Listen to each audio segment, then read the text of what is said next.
नमस्कार, स्वागत है आपका आपके प्लेटफॉर्म पर, आपके चैनल पर। Today I am going to discuss with you the theory of romantic poetry, how romantic poetry was different from the neoclassical poetry, who were the prominent philosophers, prominent critics of the neoclassical period, and who were the prominent critics of the romantic period. Why Wordsworth's preface to Lyrical Ballads is called the manifesto of romantic poetry, and what is Wordsworth's theory of poetry and what is romantic revival. How romantic revival differs from the preceding age, from the neoclassical period. ये सब आज की इस class के question है। बहुत इत्मीनान से कंसंट्रेट होकर के हीडफुली सुनिएगा। ये वीडियो आपके यूपी टीजीटी पीजीटी से लेकर के और यूजीसी नेट तक जितने भी एग्जामिनेशंस इंग्लिश में कंडक्ट होते हैं सबके लिए इक्वली इंपॉर्टेंट है। Whether you are appearing for UGC NET or for RPSC assistant professorship exam or Haryana assistant professorship examination or DSSB TGT or PGT or UP TGT or PGT or any state boards examination conducted in English literature, this chapter is highly important for everyone. So please ध्यान से सुनिएगा, this is my request, ताकि आप जब paper देने जाएं तो कोई भी क्वेश्चन आपका छूटने ना पाए। ये टारगेट करिए। मैं आपको हमेशा बताता हूं, फिर आज बता रहा हूं, never prepare for the examination, always prepare for the excellence, and if you have prepared for excellence you will get selection without any effort. And if you have prepared for examination only, if you have prepared only examination, only objective question, then you will certainly fail. You could not pass the examination by just reading objective questions. You have to go deep into the theory. You have to go deep into the poem, into the essays, into the journals. आपको बहुत detail में जाना है। Or I always try to bring you the minutest details related to your examination. Right? So once again, this video is exclusively for you. Let's start with the romantic revival, with the romantic movement. But before we start the romantic movement that started in 1798 with the publication of Lyrical Ballads, let's go in the past and see who were the inspirators, who were the inspirers, who were the influencers, major influencers behind the romantic revival. The very first name that comes into my mind, that is of Edmund Burke. Edmund Burke was basically a politician. He was a politician as well as a writer, and he in 1757 wrote a book, and the name of that book was Philosophical Inquiry into the origin of our ideas of the sublime and beautiful. Right? Philosophical inquiry into the origin of our ideas of sublime and beautiful. And you know who talked about sublime before Edmund Burke? Who talked about sublime before Edmund Burke? And you know that that very person, that very critic is known as the first romantic critic. And who is known as the first romantic critic? Drop your answer in the comment box. First romantic critic किसको कहा जाता है? Who talked about sublimity? First romantic critic is Longinus. Longinus was a Greek critic, and he is known for his essay on Sublime. And you must have watched my video on Horace's and Longinus's on Sublime. And through Sublime, he talks about 5 sources, how to get sublimity in a poem. And then he says there are 2 qualities that are innate, and that is grandeur of thought and capacity for strong emotions. These 2 are the innate qualities. They cannot be accomplished. They cannot be learned. Rest of the 3 could be mastered, but these 2, grandeur of thought, greatness of thought, and capacity of strong emotions. These are innate qualities. And this is romanticism. Romanticism talks about sublimity. Romanticism talks about emotions. Romanticism talks about imagination. Romanticism talks about individuality. Romanticism talks about loftiness. Romanticism talks about nature. And that's why Longinus is called the first romantic critic. He did not follow the precepts founded by his native Aristotle. Aristotle in his Poetics talked about the rules, talked about the formula that was related to poetry, that was related to tragedy.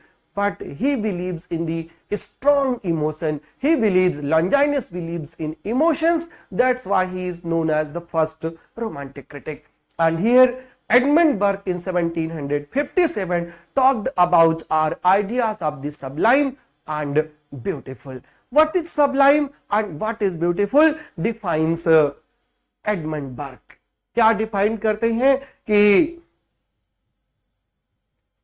he discusses the attraction of the grotesque, terrible and uncontrollable. Romantic poetry in comparison to the new classical poetry is very strange. New classical poets were following fixed formulas, and fixed formulas propounded by the classical writers, especially the Latin ones. But जब हम romantics में आते हैं, romantics ने क्या किया? They discarded the inane, the gaudy language, right? सबको discard कर दिया, और discard करके poets like Wordsworth started talking about the language of common men. And for Wordsworth, poetry, in the language of prose and poetry, there must be no difference at all. Subject should be from the society and language should be from the society. So in a way you could say that Wordsworth was a social poet. He socialized poetry. Socialize उन्होंने कर दिया, common man तक उसको ला दिया. For the new classicals, poetry was the subject matter of upper class. Poetry was the subject matter of aristocratic class. But जब हम romantics में आते हैं, poetry became the subject matter of aristocratic as well as common people. Right? Poets started talking in the language of common man, and according to Wordsworth, the language of common man is permanent. वो permanency पर आ जाती है. Right? And here he talked about the attraction of grotesque, terrible and the uncontrollable. और आपको याद होगा PV शैली की west wind, that is totally uncontrollable. उसकी बात करते हैं. Burke proposes that the beauty stimulates love. Beauty stimulates love, but that the sublime excites horror. This is the strange thing. Beauty stimulates love. We fall in love with someone, with somebody, just by seeing the beauty. And when we talk about sublimity, sublimity is not related to love, but sublimity is related to terror. Sublimity is related to horror, in the words of Edmund Burke. While beauty relaxes, the sublime brings tension. Beauty relax देती है, sublime tension देती है. The feeling that something is sublime is triggered by extremes, vastness, extreme height, difficulty, darkness, or excessive light. Sublimity means loftiness, and loftiness everywhere. Loftiness of height, difficulty, darkness, invisibility, everything is on top, and everything that is on top, it doesn't bring pleasure, but it brings tension. Tension लेकर के आती है. Delight for Burke. Burke talks about the delightful horror. He uses the phrase delightful horror to describe the truest test of sublime. The truest test of sublime is delightful horror, in the words of Edmund Burke. Alright, and then how does he define sublime? Sublime is the productive of the strongest emotions which the mind is capable of feeling.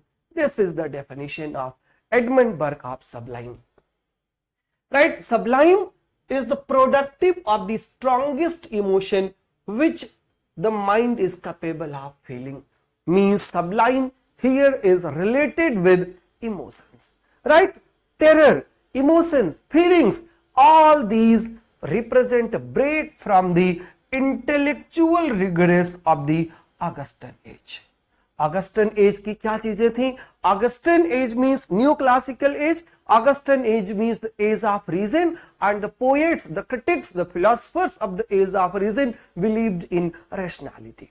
They didn't believe in the flights of imagination. They didn't believe in the wings of imagination. They believed in rationality. They believed in the poetry of the mind. They believed in aristocracy. They believed in polished language. They believed in elegant language. And in this way, they believed in artificial language. But when sublimity comes, it brings newness, it brings inventiveness, it brings something new for the people. And this was the breakaway from the new classical formula of language, new classical formula of poetry. और ये क्या था? It was the beginning of a new era, and that new era is called Romantic era, Romantic age. All right, and are in one sense a reaction against the new pressure of society and bourgeois concerns. All right, Edmund Burke is fine. Edmund Burke's name of the essay is very much important for UGC NET examination, and then his talk on sublime and beautiful. All right, beauty क्या stimulate करती है? Beauty stimulates love, and sublime stimulates tension. And which one is better? Sublime is better. Why sublime is better? Because sublime is the productive of the strongest emotion which the mind is capable of feeling, and romantic poetry is the spontaneous overflow of powerful feelings. It takes its origins from emotions recollected in ट्रैंक्वालिटी. किसकी definition है ये? Comment box wait कर रहा है आपके answer का. जरूर वहां पे डालिएगा अपना आंसर, ड्रॉप करिए अपना answer, and then I will proceed to another great philosopher. World का सबसे ग्रेट फिलोसफर्स में से एक जिसका नाम है Rousseau. And Rousseau was a Geneva born Switzerland Swiss philosopher, French philosopher, born in Switzerland, French philosopher and thinker, and this Rousseau is considered to be father of romanticism. इसको क्या कहते हैं? इसे फादर ऑफ रोमांटिसिज्म कहते हैं Rousseau को. और क्यों कहते हैं father of romanticism? Because Rousseau didn't believe in the Augustan age principle. He didn't believe in the precepts. He talked about liberty. He talked about liberty from the society, and in the words of Rousseau, you know, man is born free, but everywhere he is in chain. और वो चैन किसने डाली है? चैन डाली है society ने, और society के चैन से अलग होना ही लिबर्टी है. और वो लिबर्टी जो है, लिबर्टी जस्ट अपोजिट खड़ी होती है न्यू क्लासिकल के. In new classicism nothing was free. Nobody has the freedom. Everybody was bound by certain formula, certain rule, certain regimentation, certain regulation. And romantics talked about freedom. And first freedom that is advocated by Rousseau, back to nature. From the aristocratic society, from the aristocratic poetry, he advocated for returning back to nature. Nature की तरफ वापस जाना, उसकी बात कर रहे थे. दूसरे, he was talking about the social freedom. He was talking about the alienation. Alienation from what? Not alienation from the society, but alienation from the bondage, alienation from the blind slavery. और इसकी बात वो करते हैं कहां पर? In his book The Social Contract. And he talks about new type of education. According to Rousseau, the education that is being provided by England, that is being provided by European continents, European countries, वो जो education है ना, education itself जो है slaves create कर रही है, independent लोगों को नहीं, फ्रीडम नहीं क्रिएट कर रही है, स्लेवरी को क्रिएट कर रही है, स्लेविश नेचर को क्रिएट कर रही है. इसलिए ही talked about going back to nature. Army को क्रिटिसाइज किया है, लॉ कोर्ट्स को क्रिटिसाइज किया है, राइट, एजुकेशन सिस्टम को क्रिटिसाइज किया है, सबको क्रिटिसाइज किया है अपने सोशल कॉन्ट्रैक्ट में. Means he was one of the first who tried to socialize poetry, who tried to socialize literature, who tries to socialize philosophy. ये नाम था Jean-Jacques Rousseau का, forerunner of the Romanticism, and he promoted the ideas of the return to nature and natural law, the noble savage and the importance of natural education. Natural education की बात करते हैं, वो education जो हमको nature से मिलती है, वो एजुकेशन नहीं that we are taught in the school, that we are taught in the society. Society हमको बताती है ना, you should behave like that, you should behave like this, you should wear this, you should not wear this, you should not talk to him, you should not go to them, you should not go there. ये जो different rules regulations है ना, they keep us in chain, वो हमको हमेशा गुलाम बनाए रखते हैं. And Rousseau needed freedom from all such regimentations, all such chains. And his book, the 4 important books that he wrote, New Hellas, Emily, Social Contract, and Confessions. Confessions is his autobiography. New Hellas and Emily, ये उनकी 2 novels हैं.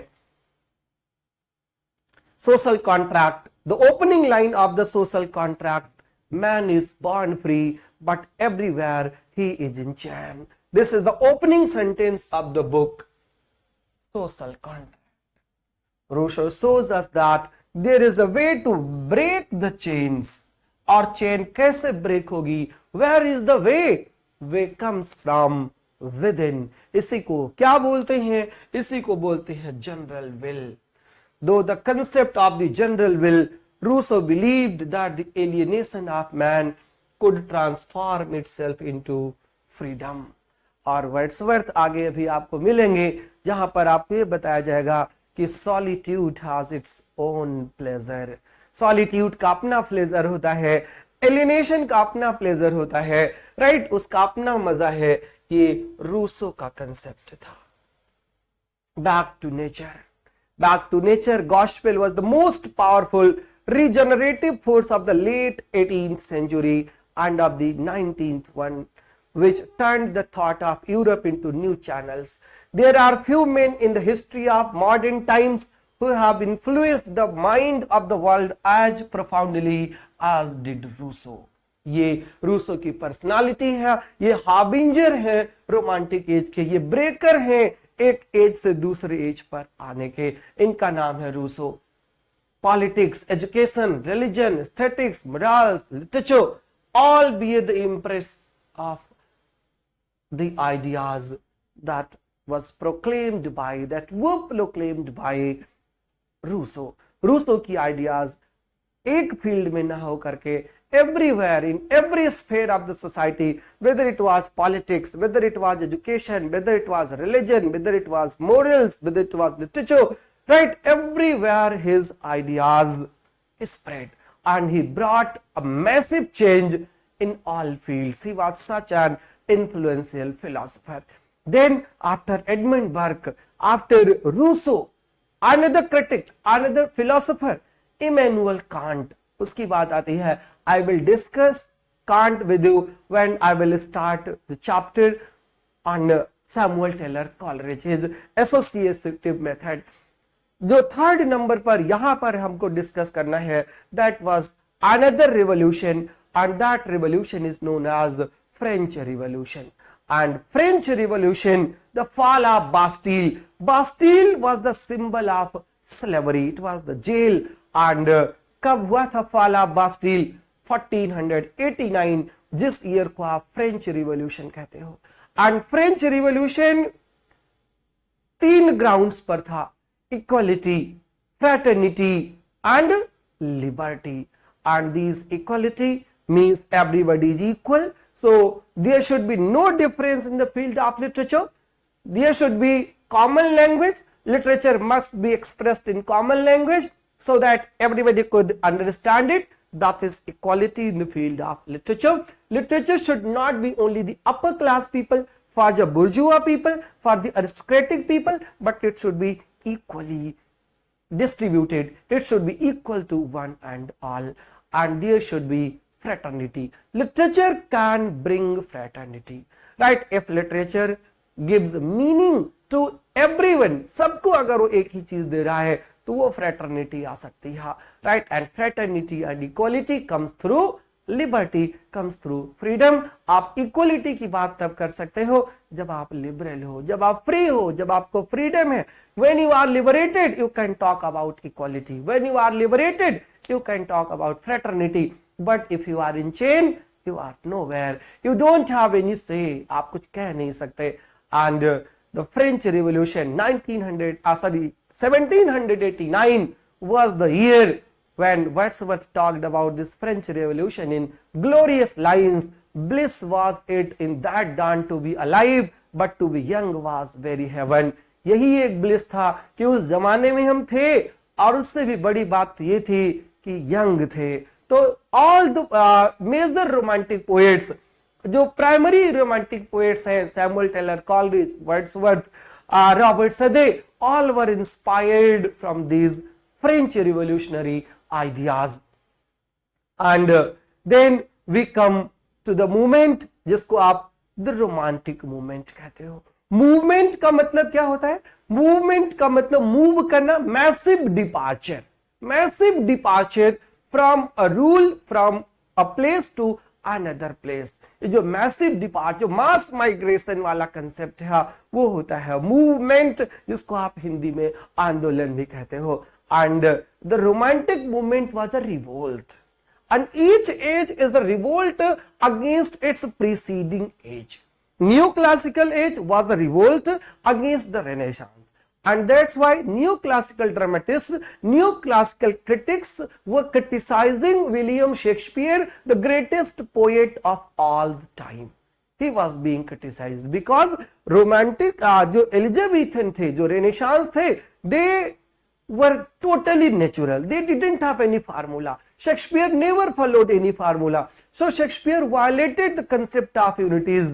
Right? Shakespeare violated the concept of tragedies. He violated the concept of comedies. He intermingled both of them, and he made the tragic comedy. And these were criticized by the French critics, by the neoclassical critics. And जब हम romantic revival पर आते हैं तो romanticism was a revolt against the formulas, against the regimentation, against the rules, against the regulations, against the gaudy phraseology, against the epigrammatic style, against the artificiality of language, against the artificiality of literature. सबके खिलाफ एक revolt होता है, और उस revolt का नाम है the romantic movement. A revolt against the new classical school of 18th century. Wordsworth and Coleridge rejected the neoclassical principles in favor of the romantics, and in doing so they were simply reverting to the Elizabethan or the first romantic age in English literature. First romantic age in English literature किसको कहा जाता है? One other question, another question, first age of romanticism किसे कहा जाता है? First age of romanticism is Elizabethan age. Neoclassicals कहाँ गए थे? For the inspiration to the classical writers, Latin writers. Elizabethan के पास जाते हैं romantics. First revolt. Second, romantics were liberated people. They were liberated poets, so they didn't believe in chains. So they shifted to the medieval period. They shifted to the medieval period for the inspirations. During the neoclassical era, there was a group of poets called transitional poets, and they had shifted from the neoclassical period to the Elizabethans to the Renaissance. For example, James Thomson, who wrote the poem Seasons in 4 parts, and Seasons in 4 parts, the title itself suggests that he was not talking about the urbanity, he was not talking about the artificiality, but he had shifted himself from the artificial world, from the elite class world to the natural world, and he didn't follow the heroic couplet pattern, the closed couplet pattern, but he had revived Miltonic blank verse. In another poem, The Castle of Indolence, once again by James Thomson, James Thompson revived Spencerian stanza form, and this was a break. कहां से break था? Break away from the neoclassical formulas. उसी में आप आगे देखेंगे एक group था जिसको आप graveyard school of poets कहते हो, churchyard school of poets कहते हो, and churchyard school of poets were very pessimistic in nature, like Edward Young, like Thomas Gray, right. बाद में हम कभी जब लिटरेचर पर होंगे तो इन सब पर बात कर रहे होंगे, राइट. तो Wordsworth and Coleridge broke all the formulas of the neoclassical period and started writing in the common man's language. Neoclassical literature का जो फार्मूला था, if suppose that had you been living in the 18th century, you would not have freed yourself. क्या होता? You were bound to write in limited set formulas. और set formula क्या था कि right only what is rational, not imagination.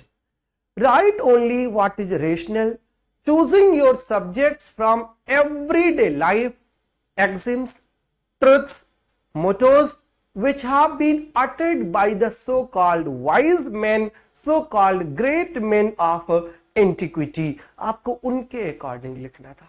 Avoid flights of fancy and imagination.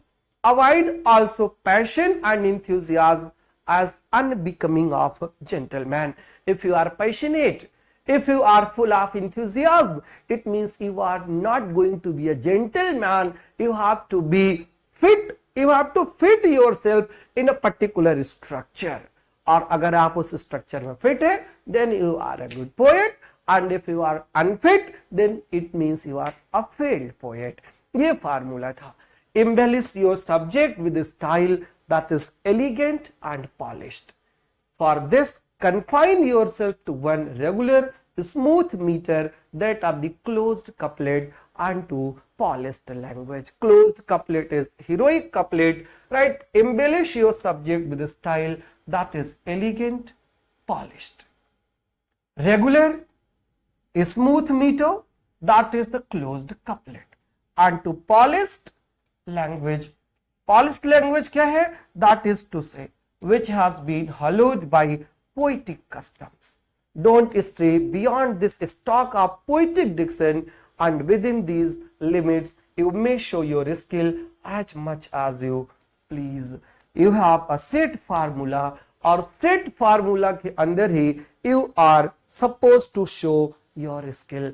And if you are going away, if you are distancing yourself from such formula, from such rules, it means you are not going to be a great poet, in the words of neoclassical poets. और इन्हीं elegant, polished, confined regimentation और rationality, इन्हीं के against जो as आता है, वो as क्या होता है? That is called romantic age. So romantic age से पहले it is romantic movement. All right, everything clear? कोई डाउट, कोई क्वेश्चन, कोई क्वेरी हो तो please do share with me and I will answer you.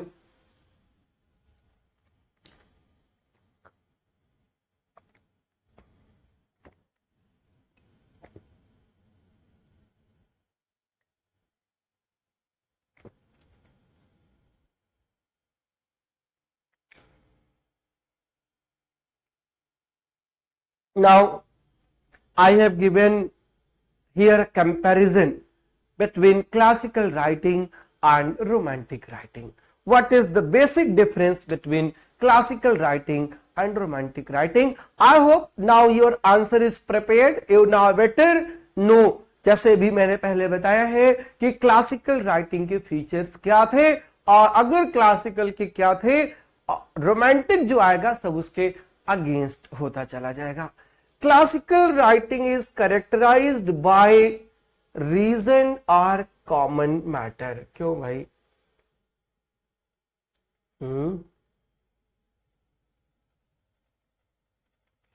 Classical writing is characterized by reason or common sense matter expressed in restrained style. What do you mean by restrained? Restrained means controlled, which has order, proportion and finish. This is the restrained style. Means formula, and you have to put yourself in a formula. Suppose that there is a triangle, this is A, this is B and this is C, and you cannot go beyond this triangle, right? Formula के बाहर आप नहीं जा सकते. You have to be within it. That is the restrained style. It should have, इसको आप क्या बोलते हो, बेस होना चाहिए, परपेंडिकुलर होना चाहिए, या जो भी लाइन आप मैथमेटिक्स वाले हो बोलते हो. मुझे तो मैथ से बिल्कुल आती नहीं है, राइट? तो romantic writing is characterised by imagination. It is not found on earth, it is found in the wings of fancy, right? Characterized by imagination in matter, expressed in a style more or less free from restraint. A style, that is to say, which may be simple or grand, picturesque or passionate, depending on the mood of the temperament of the writer. Right now, writer had the temperament.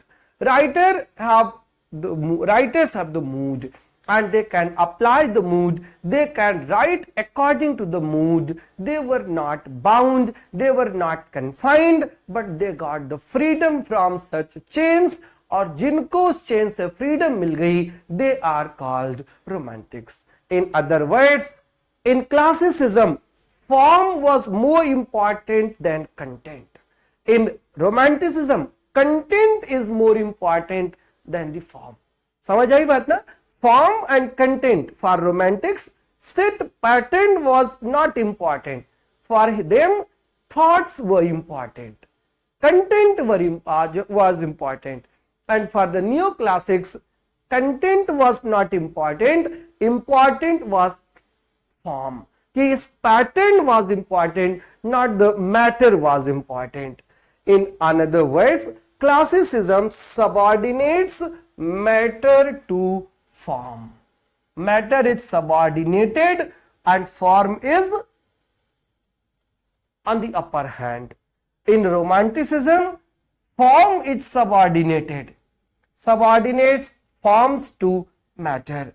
Classicism stands for regimentation, regulation, authority, and romanticism stands for individuality, informality and freedom.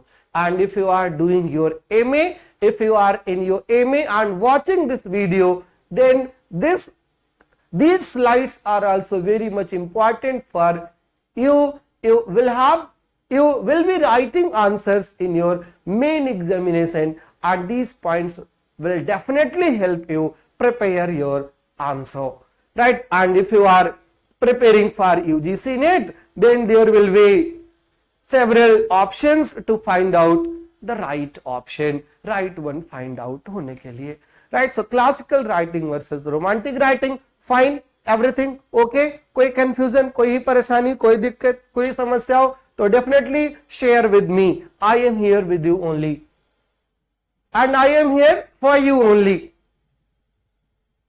Now I come to the romantic poetry.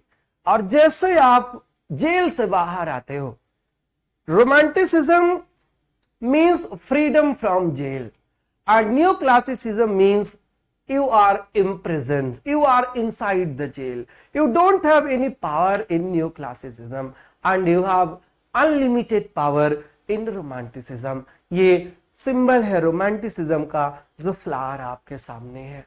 In full bloom, you can write, you can live freely, you can walk freely, talk freely, write freely, and you can take the fragrance of the rose freely. This is the romantic poetry. You can talk about skylark, you can talk about nightingale, you can talk about cuckoo, you can talk about river, you can talk about Tintin Abbey, you can talk about Matthews, you can talk about fishermen, you can talk about Gracian, you can talk about beauty, right? You can talk about anything, whatever you want to say, you have the full authority to say.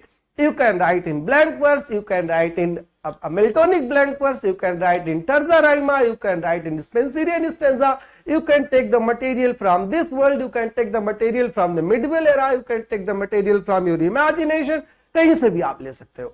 And you can write in any language, that is liberation from anything, right? ये है असली romanticism, ये है romantic poetry. Now, William Wordsworth's theory of poetry, right? Very important part है ये romanticism का, William Wordsworth's theory of poetry, और इसी को आप ये कह सकते हो preface to lyrical ballads.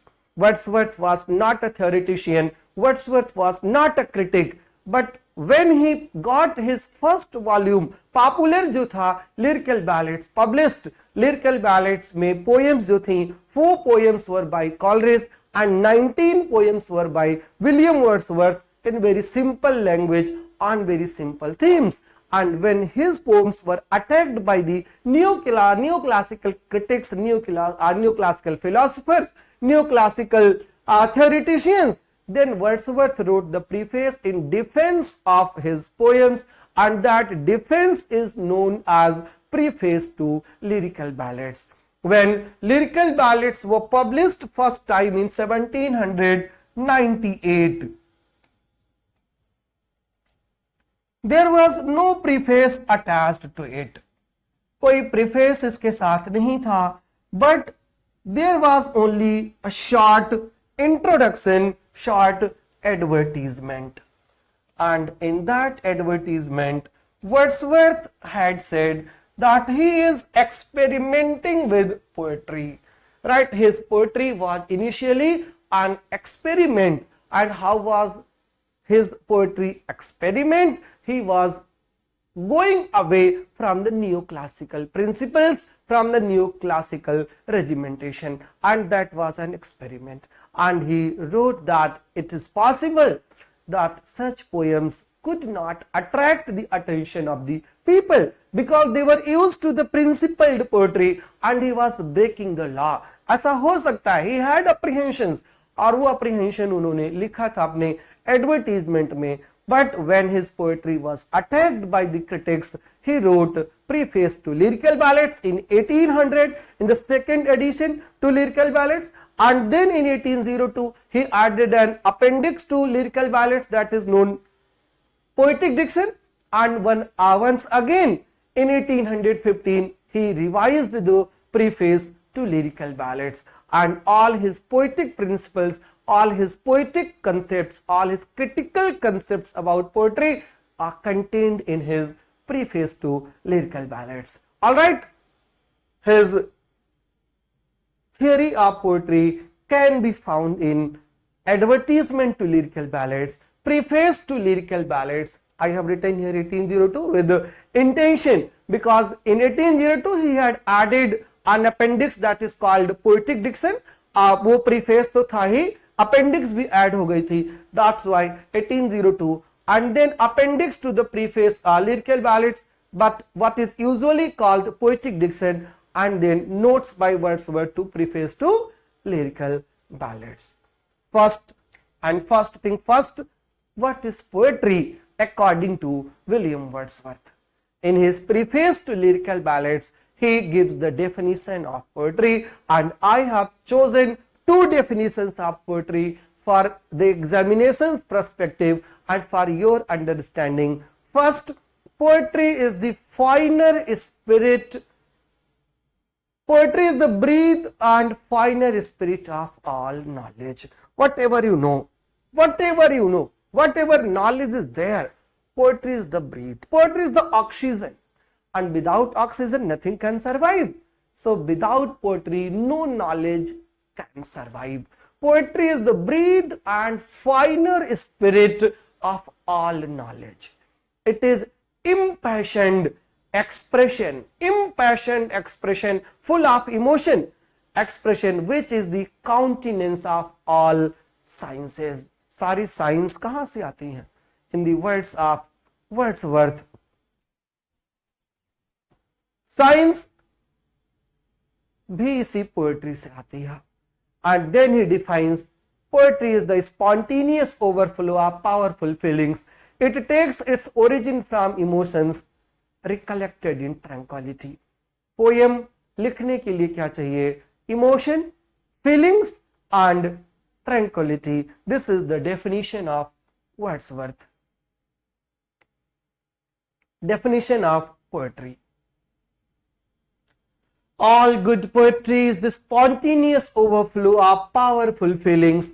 It takes its origin from emotions recollected in tranquility. And then advertisement to the Lyrical Ballads, first edition of Lyrical Ballads that was published in 1798. What did he write about his poetry? The majority of the following poems are to be considered as experiments. He had experimented with the form and language of the poetry, and they were written chiefly with the view to ascertain how far the language of conversation in the middle and lower classes of society is adopted to the purposes of poetic pleasure. Means he had experimented with the language. He had used the language of the conversation that was being done between the middle class people and lower class people, so that poetry could be naturalized. To make poetry natural, he was working on such issues. Poetry को natural लगना चाहिए, natural दिखना चाहिए, and for that naturality he was experimenting with poetry, right? And this was his advertisement to the Lyrical Ballads. Apart from these 2 points, he also wrote, readers now are accustomed to the gaudiness and inane phraseology. Gaudiness and inane phraseology, ये जो terms हैं, ये terms उन्होंने दिए हैं poetic diction के लिए. Poetic diction means selection of words, and Wordsworth has chosen these words very negatively. The very phrase poetic diction is very much negative, right? And through this phrase, he talks about the language that was being used by the neoclassical poets. And here he says that readers are accustomed to the inane phraseology, inane gaudiness of language, and they might not like his poetry.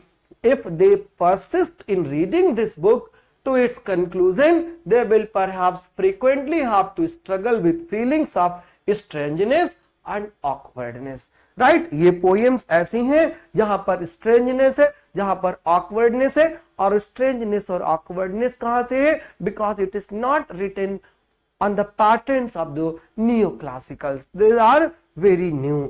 और कितनी new है?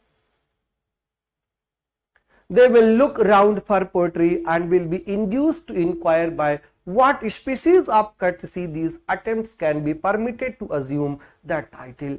It is desirable that such readers, for their own sake, should not suffer the solitary word poetry, a word of very disputed meaning. यहाँ पर one more question. What is the word that is very disputed? And here he talks about, Wordsworth says that poetry is the word that is very much disputed, to stand in the way of their gratification, but that while they are pursuing this book, they should ask themselves if it contains a natural delineation of human passions, human characters and human incidents. ये Wordsworth के main matter है, main content है, human character, human passion and human matter and human language. ये poetry है romantic poetry. If the answer be favorable to the author's wishes that they should consent to be pleasant in spite of the most dreadful enemy to our pleasure, our own pre-established codes of decision. Right? यहाँ पर one more point he talks about the enemy of pleasure. कौन है? Enemy of pleasure जो है वो क्या है? Our own pre-established code of decision. If we want to enjoy poetry, we have to move away from that set formula, from that set principles. ये बात उन्होंने अपने एडवर्टीजमेंट में ही बता रखी थी. And then after 2 years, when Lyrical Ballads were revised, he wrote a preface to Lyrical Ballads. preface was not given as an elaborate account of his theory of poetry, but it was written as a systematic defense of his point of view. Systematic defense of his point of view है कि how poetry should be written in the language of common man, how the subject matter, that is human emotion, human action, human character, humanity is justified, उसके defence में लिखा है. And he added the preface because he felt that his poems were of new kind both in theme and language and style as well. Therefore, he should not hurt them at the head of the people without a word of introduction. So he wrote preface to Lyrical Ballads as an introduction to his poems, Lyrical Ballads. Alright, and then what was the purpose? Purpose क्या था? Then he defines purpose. The purpose was to illustrate the manner in which our feelings and ideas are associated under a state of excitement. Our ideas and our feelings are associated. कहाँ पर associated होती हैं? Under a state of excitement, or more specifically to follow fluxes and reflections of the mind when agitated by the great and simple affections of our nature. और अपने nature से कैसे वो reflex होती हैं, कैसे रिफ्लेक्शंस और फ्लक्शंस होते हैं, वो शो करने के लिए उन्होंने लिखा था. And now after he wrote the preface, our turn comes. Purpose बता दिया, एंड लेट्स समराइज कि what were the basic, what were the main contents of his preface to lyrical ballads. यहां से क्वेश्चन आपके पेपर में बनेगा. Each and every point is equally important. Do not go away, do not stop your video. Bore मत होइएगा. लंबी video तो जरूर है, बट फुल ऑफ कंटेंट है, फुल ऑफ मीनिंग है, फुल ऑफ क्वेश्चंस है. और एक चीज आप जानिएगा, मेहनत करना पड़ेगा जिंदगी में एक बार. चाहे तो अभी पढ़ लो, अभी कर लो जब आप स्टूडेंट हो, when you are given the opportunity by your parents. चाहे तो पूरी जिंदगी सफर करना तो मेहनत जरूर पड़ेगा. Nothing is for free in this world. You have to snatch everything from the jaws of others. और इसके लिए आपको रात भर जगना पड़ता है, इसके लिए आपको दिन भर पढ़ना पड़ता है, आपको दिन भर मटेरियल कलेक्ट करना पड़ता है. And you are being provided everything here on one channel, and that is for free. You have to enjoy it. You have to make your career with the help of these videos. You have to spread the message among other folks, among students, so that they could also be benefited from these videos. Right? Nothing is paid.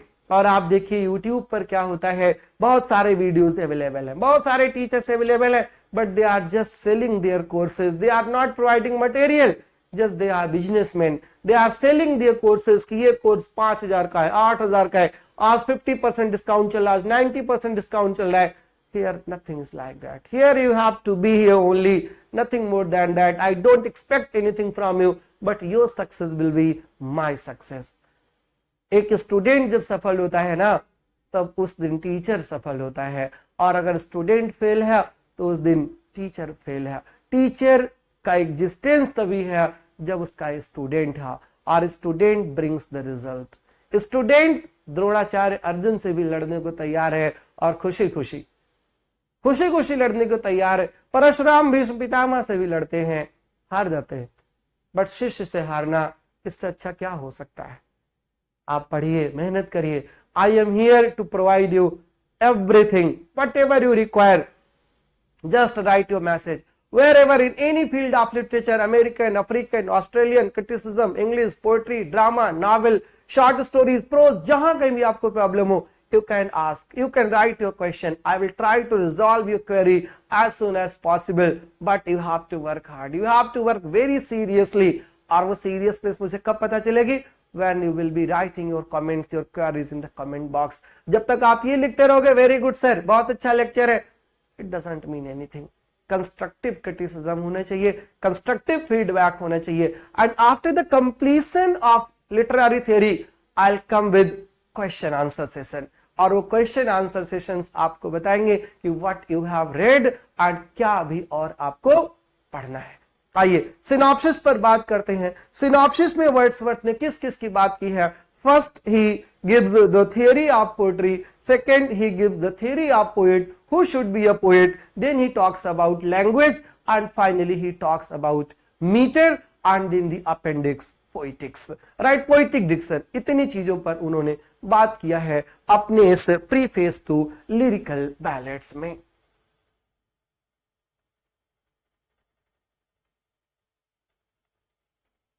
Preference for humble and rustic life. Point number 1. Wordsworth की poetry, Wordsworth's poetry is a contrast to the neoclassical poetry. Neoclassical poetry was set in the lap of town. आप याद करिए Alexander Pope's poem The Rape of Lock.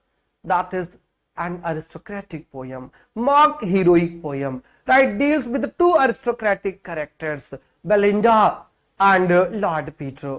But when we come to Wordsworth, Wordsworth prefers rustic language, rustic life, humble life, simple language, rustic life, pastoral language. This is a scenery, a pastoral area, right? The poet's aim has been to choose incidents. क्या काम करना है poet को?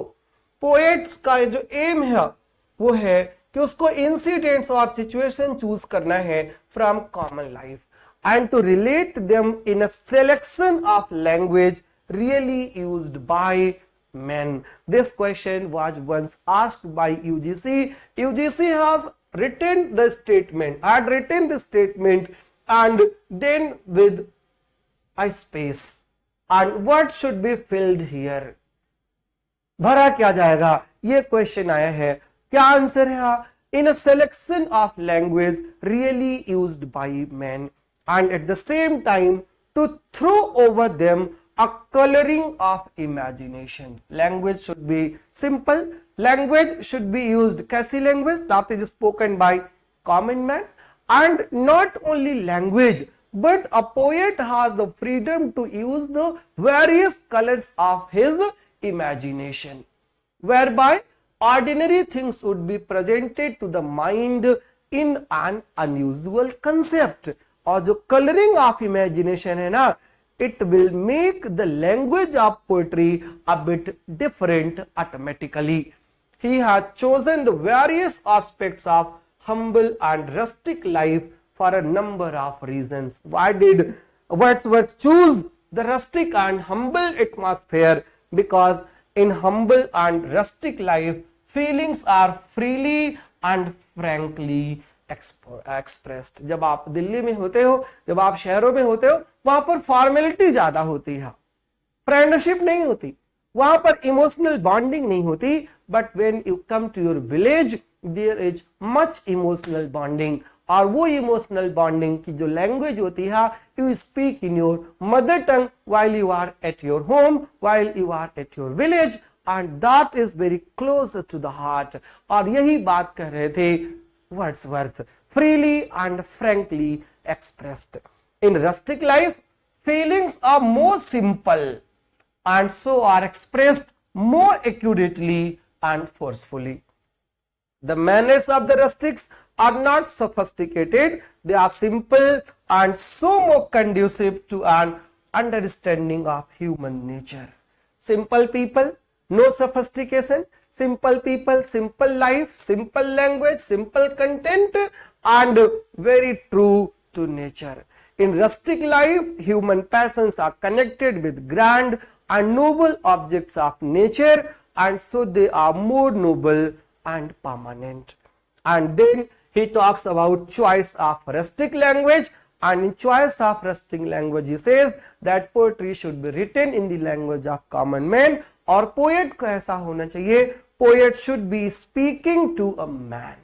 Speaking to a man means he is speaking to a common man, so that in a so simple language that common man can comprehend the desired meaning of the sentence. He has used the language of rustic because such men hourly communicate with the best objects of nature, from which the best part of language is derived, and because they convey their feelings and emotions in a simple, unelaborated and more philosophical language. Means urban people are not philosophers. जो philosopher है वो कौन है? They are the rural people, they are the rustic people. Their lifestyle is very much simple, but their language is, though the language is simple, but their thoughts are very much philosophical, in the words of Wordsworth. इसलिए Wordsworth prefers for simple language. And third number, Wordsworth stresses on emotion. For Wordsworth, emotion is very much important, and in his definition of poetry he says that poetry should be what? Poetry should be the spontaneous overflow of powerful feelings. It takes its, क्या लेती है? Emotions are recollected in tranquility. Emotion, feelings, right? ये जो है ये बहुत important होती हैं. In his poems, feelings are more important than action and situation, and in this way he has tried to correct the contemporary craving for the unusual in situation and incidents. Just behind the background आप देखिए ये various types of emotions हैं, and Wordsworth prefers emotions more than ideas. And then he talks about the poetic diction. In poetic diction, first he criticizes the words that were being used by the neoclassical poets, and then he says that the language must be very simple. बहुत simple होनी चाहिए, simplicity होनी चाहिए. A poet may speak either through his characters or in his own person. In either case, the use of artificial poetic devices is not useless but actually harmful. What are the artificial poetic devices? Artificial poetic devices means unnecessary use of figure of speech, unnecessary hi-fi words, right? ऐसे words use कर देना, archaic words use कर देना जो बिल्कुल समझ से परे हो. Though Milton and Spenser had used extensively archaic and medieval words, but Wordsworth was not in favor of such words. He was in favor of simplicity. He was in favor of simple words. A simpler diction should be used for the less elevated emotions. And now he makes a difference. अब difference ये है, emotion को भी उन्होंने बांट दिया है. If your thought is elevated, then you can use a bit tough words. But if you are talking about very simple, very rustic language or rustic terms, तो आपके words कैसे होने चाहिए? Simpler diction should be used for less elevated emotions. They should impart variety to the style and heighten by contrast the charm of the nobler diction used for the more elevated accent. According to Wordsworth, meter पर एक बात बहुत important है. Wordsworth never emphasizes on meter. Wordsworth के according, you are free, a poet is free to use meter or no meter at all. It is totally based on poet. कोई idea नहीं है. हाँ, but he is a bit in favor of meter. जहां तक खुद का मामला है, कहते हैं कि it is an additional source of pleasure, so its use is desirable. Desirable है, mandatory नहीं. मीटर का यूज, दो ही always wrote in मीटर. उनके लिए भी अपनी थ्योरी अलग है और एप्लीकेशन अलग है. इसीलिए एक क्रिटिक ने वर्ड्सवर्थ को क्या कहा है कि ही इज अनदर नियोक्लासिकल. खुद नियोक्लासिकल है वो, right? Rene Wellek is the name of the critic, and Rene Wellek जो है he said that Wordsworth himself is a good neoclassical.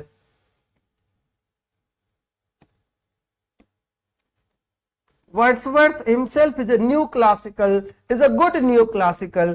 ये रेनेवालेक ने कहा है. बिकॉज फार्मूला तो ये भी दे रहे हैं कि कैसे लिखना चाहिए, कैसे नहीं लिखना चाहिए. सिंपल लैंग्वेज होनी चाहिए, सिंपल सब्जेक्ट मैटर होना चाहिए, ह्यूमन इमोशंस होनी चाहिए, ह्यूमन कैरेक्टर्स होने चाहिए. तो he is also prescribing the formulas. Or once you are prescribing the formula, then what is the difference between the preceding age poets and the new poets? You are also doing the same thing. And only on this ground he and Coleridge, the friends, quarreled. दोनों का झगड़ा हो गया and both were separated. तो philosophy अलग होती है और application अलग होता है. Wordsworth's purpose in writing the preface was to bring about a revolution in poetic taste it would also result in a better appreciation of earlier English poets. And after Poetic Diction, he talks about the concept of poet, who should be a poet, और poet को क्या होना चाहिए. Then Wordsworth said poet must be a common man. There should not be any difference between a common man and a poet. And the most important thing about poet that Wordsworth thinks that a poet must be a teacher. और खुद के लिए बोलते हैं I want to be a teacher or nothing else. मुझे खुद teacher होना है और टीचर नहीं अगर मैं बन पाया तो कुछ नहीं बन पाया. टीचर क्यों बनना है? Because teacher has the right to preach. Only a teacher can preach. Only a teacher can instruct. It means Wordsworth was saying in disguised form that poetry must teach something. Right? Poetic pleasure and then poetic truth. What is pleasure and then what is poetic pleasure? Poetic pleasure is not mere idle amusement. It is much higher and nobler. Right? Simple से खुशी नहीं है.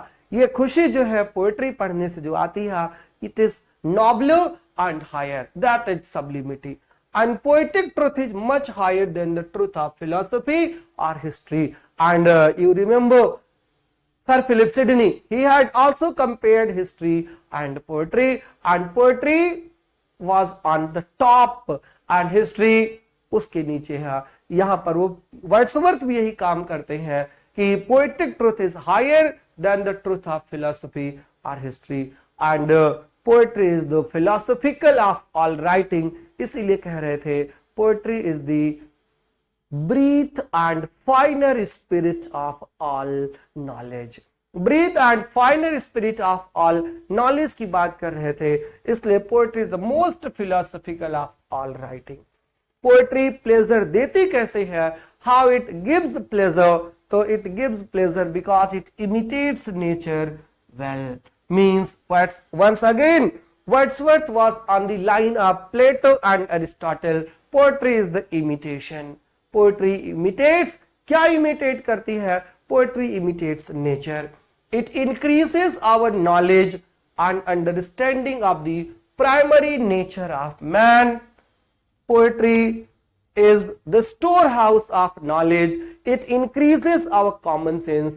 It tells how to comprehend a human being, how to comprehend a human being. It arouses our sympathy and it makes us perceive the essential identity of man and nature.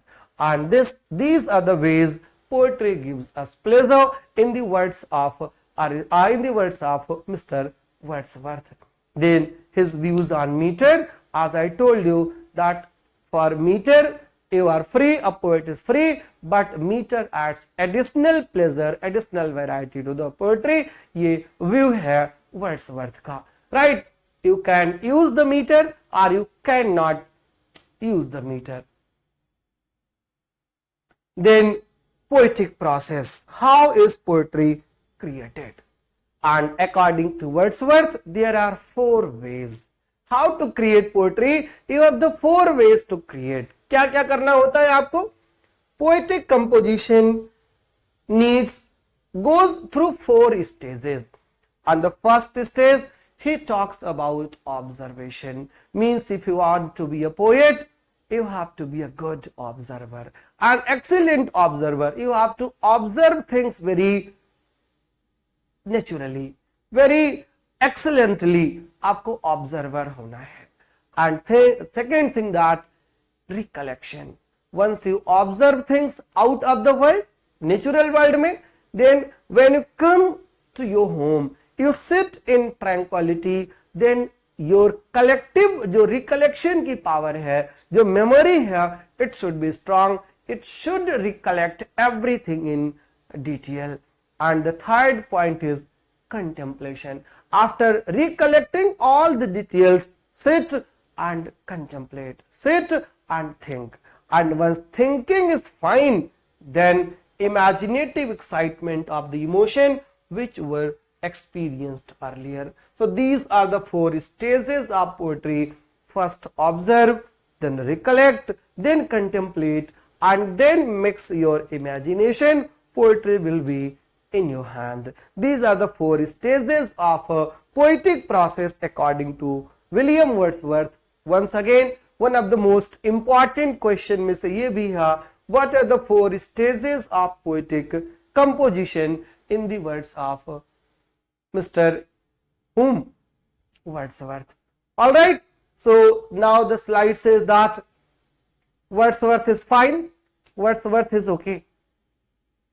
देखिएगा video, share करिएगा, comment करिएगा, wait करूंगा आपका. बहुत शुभकामनाएं. All the best. Still I am waiting for your response. I am waiting for your questions.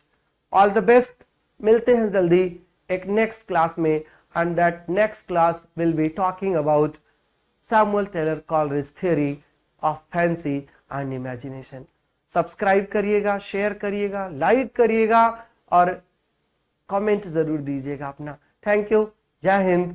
Bye bye. Good luck.